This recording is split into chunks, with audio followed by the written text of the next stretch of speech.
Assalamualaikum warahmatullahi wabarakatuh.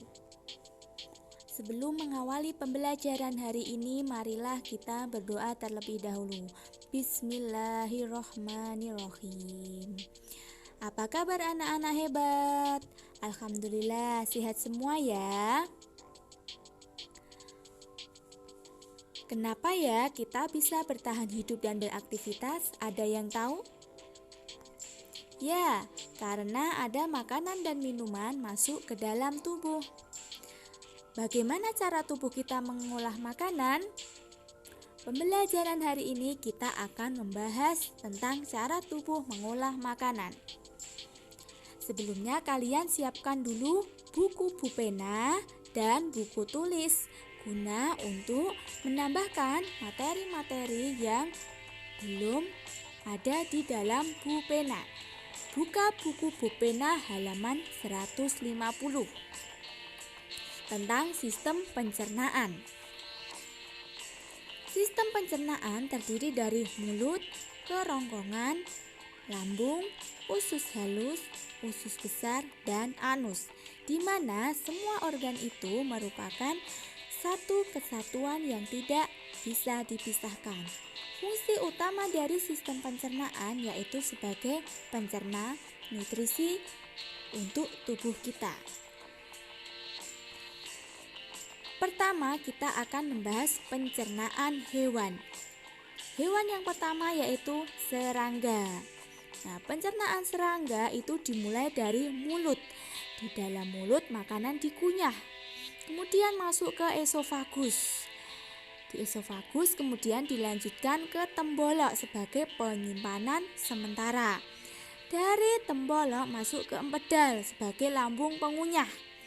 Nah, makanan nanti akan dikunyah, kemudian masuk ke lambung, kemudian dicerna oleh enzim. Nah, di dalam lambung ini makanan dicerna oleh enzim.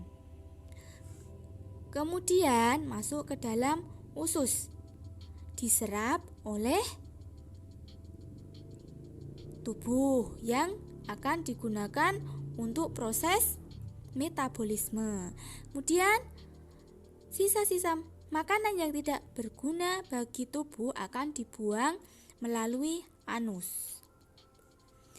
Selanjutnya yaitu hewan ruminansia. Nah, contohnya yaitu sapi.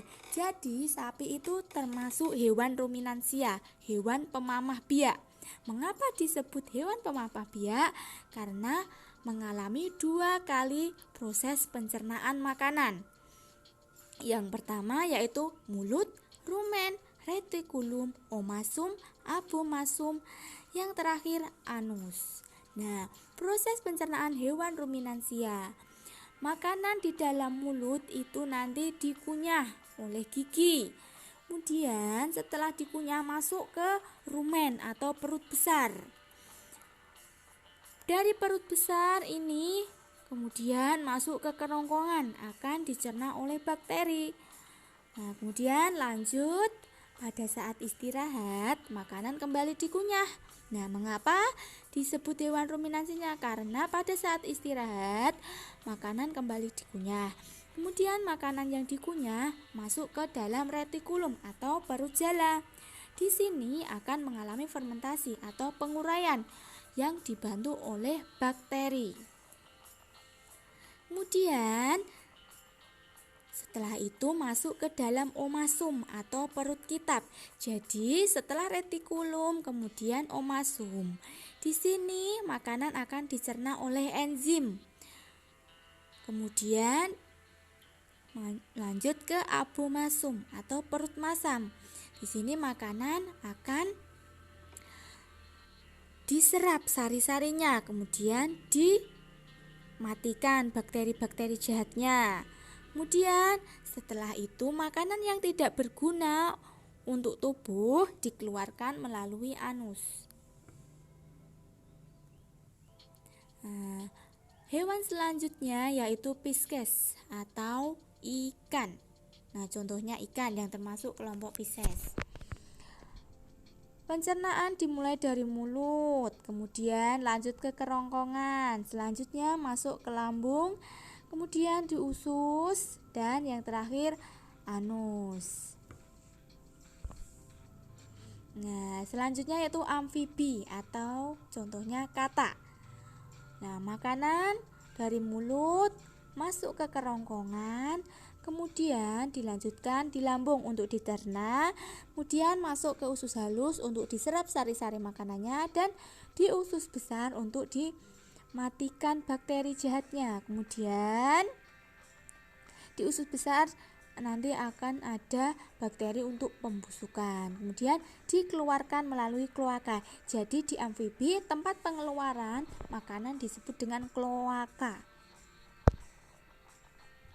Selanjutnya reptil. Nah, contohnya buaya. Nah, seperti katak tadi, mulai dari mulut, kerongkongan, lambung, usus halus, usus besar, dan dibuang melalui kloaka. Selanjutnya kelompok aves atau burung. Ini nanti biji-bijian masuk ke dalam mulut. Di mulut nanti dilanjutkan ke kerongkongan. Nah, biji-biji sementara nanti akan disimpan di tembolok. Jadi tempat penyimpanan sementara itu di tembolok. Setelah disimpan, kemudian lanjut ke lambung untuk dicerna. Kemudian masuk ke empedal dan lanjut ke usus. Dan tempat pembuangan sisa-sisa makanan yaitu kloaka. Selanjutnya mamalia.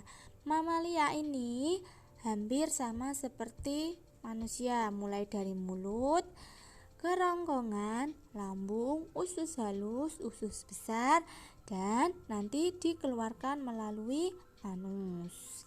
Selain kelinci, hewan mamalia lainnya yaitu seperti kucing. Nah, selanjutnya pencernaan manusia. Nah, ini adalah contoh bagian-bagian organ pencernaan manusia. Yang pertama dimulai dari mulut, lanjut ke kerongkongan, kemudian lambung. Selanjutnya hati, pankreas, empedu, usus halus, usus besar, rektum, anus. Nah, ini adalah bagian-bagian organ atau bagian-bagian yang akan mencerna makanan. Nah, untuk memudahkan kita menghafalkan organ-organ sistem pencernaan, kita buat singkatan Mu-ke-lapa-ha-ber-nus. Ayo, bisa ditirukan ya. Mu-ke-lapa-ha-ber-nus. Mulut, kerongkongan, lambung, pankreas, usus halus, usus besar, rektum, dan yang terakhir anus. Jadi disingkat dengan Mu-ke-lapa-ha-ber-nus. Gampang ya.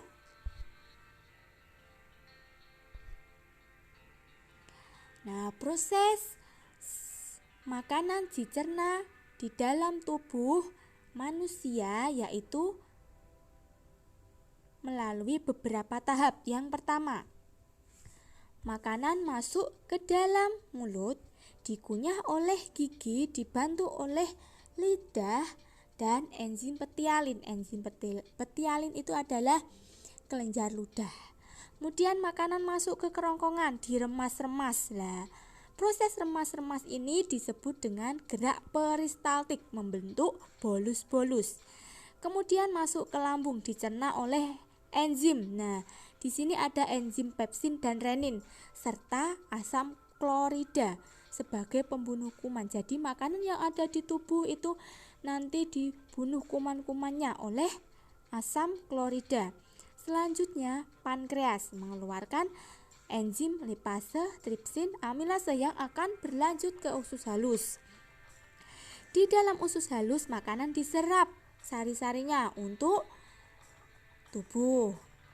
Kemudian selanjutnya di usus besar nanti diserap air dan zat-zat yang tidak berguna, nanti dibusukkan oleh bakteri E. coli atau Escherichia coli. Nah, bakteri baik untuk pembusukan di dalam usus besar yaitu E. coli.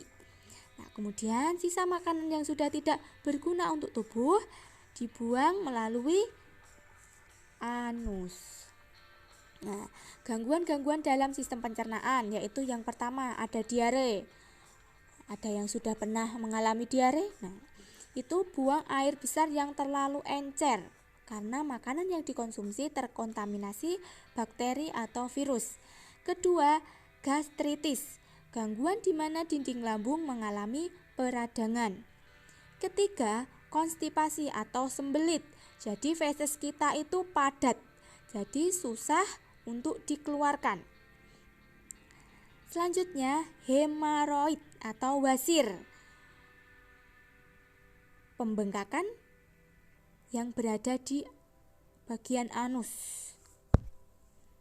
Nah, gangguan selanjutnya yaitu apendisitis. Nah, gangguan sistem pencernaan yang mana umbai cacing atau usus buntu itu mengalami peradangan. Kemudian tukak lambung, keadaan di mana dinding lambung terluka karena apa? Makanan yang kita konsumsi itu biasanya terlalu pedas. Kemudian radang usus buntu. Radang usus buntu itu karena lubang. Jadi di usus buntu kita itu ada lubangnya atau tersumbat oleh lendir atau biji cabai karena terlalu banyak makan cabai atau bisa terong atau buah-buah yang mengandung biji. Kemudian yang selanjutnya sariawan, gangguan sistem pencernaan yang biasanya muncul di sekitar mulut karena di mulut kita itu kotor. Kemudian MAH, penyakit atau gangguan sistem pencernaan yang ditandai dengan adanya rasa perih pada dinding lambung karena makanan kita itu tidak teratur. Nah, penyebab gangguan dalam sistem pencernaan itu karena kurangnya asupan makanan berserat, pola makan yang tidak teratur, makanan tidak teratur, mengkonsumsi makanan dan minuman yang tidak bersih, dan mengkonsumsi makanan yang telah basi. Nah, pembelajaran hari ini cukup sekian. Materi-materi yang belum ada di Pupena bisa ditambahkan di buku catatan. Kalian bisa buka-buka pembelajaran hari ini kembali pada hari-hari berikutnya. Nah, berlatihlah dengan mengerjakan soal-soal yang menurut kalian mudah di dalam buku Pupena agar materi yang kalian kuasai semakin banyak. Nah, komen di kolom komentar nama atau kelas kalian, nomor absen boleh sebagai absen kalian.